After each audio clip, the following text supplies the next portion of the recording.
Jordan Neely. Okay. One thing, the round of applause is, you know, there's an arrest made.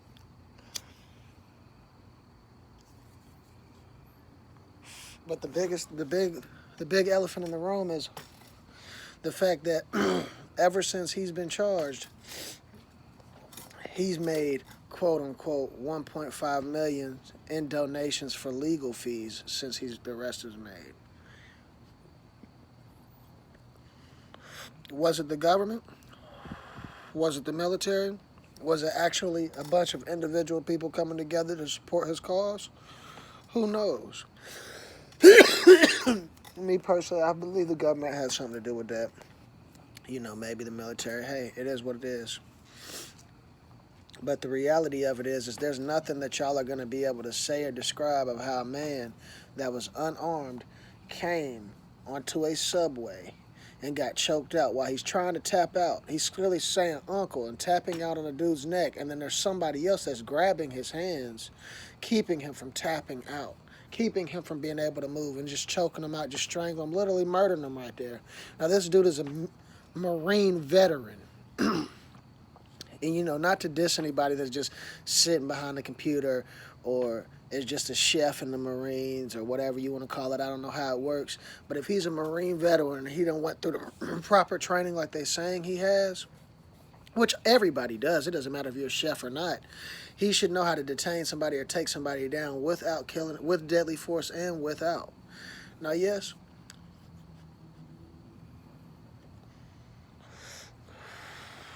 some people shoot first, ask questions last. But, you're talking about a homeless man coming on there, talking about he hungry and he don't really give a fuck, man. You could knock the man out, you know. Me personally, I just don't see him going in front of a court or a judge and being able to prove that, hey, this was justified by a man that's unarmed and homeless and doesn't have anything. You could say he doesn't have nothing to lose. He was mad, whatever. You could have one punch knockout. He'd have been sleeping in the subway, wondering what happened the next day that he actually got to live.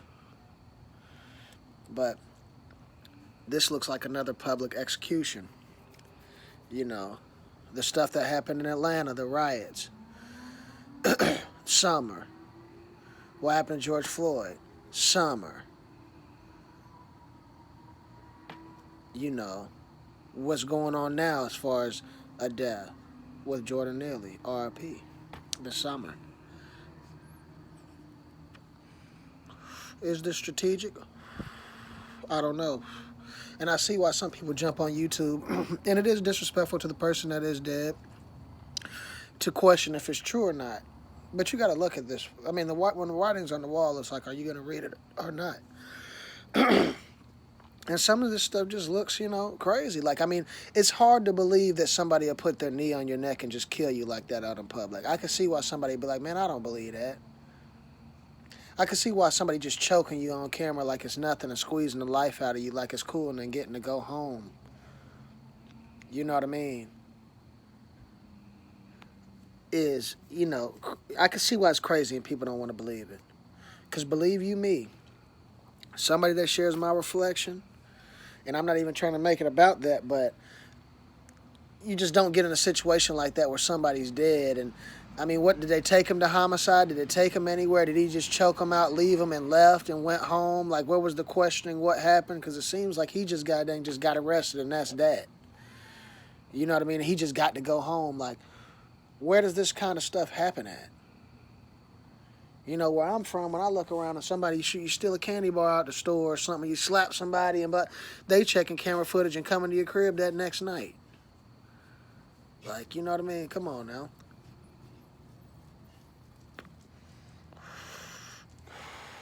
There's a lot of weird stuff that's happening.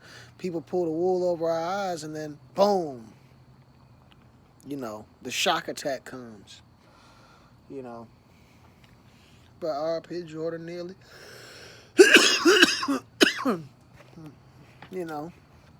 But not to disrespect the military or nothing, but it's just like, how can y'all stand for this type of stuff? You know what I mean? Yeah, I get it. Some people could be like, well, we took him down to protect others. Yeah, but I mean, I just look at it like, y'all protect the U.S. citizens. I mean, man, to do that training to take the man down. I mean, come on. You know what I mean? What is the taxpaying dollars for? What is all this training for you to just get out there and just, like you Kurt Angle and you put somebody in chokehold on some WWE? You know what I mean? Like, that's why it feels unreal. It's almost like it is WWE. You know what I mean? Like I said in my last video. But I'm glad an arrest has been made. This is going to be another big case that I will be following. And some of y'all ain't going to like what I got to say. But the reality of it is, Jordan Neely didn't deserve to die. You know it, I know it, she know it, we know it, whatever you want to say. But everybody knows that.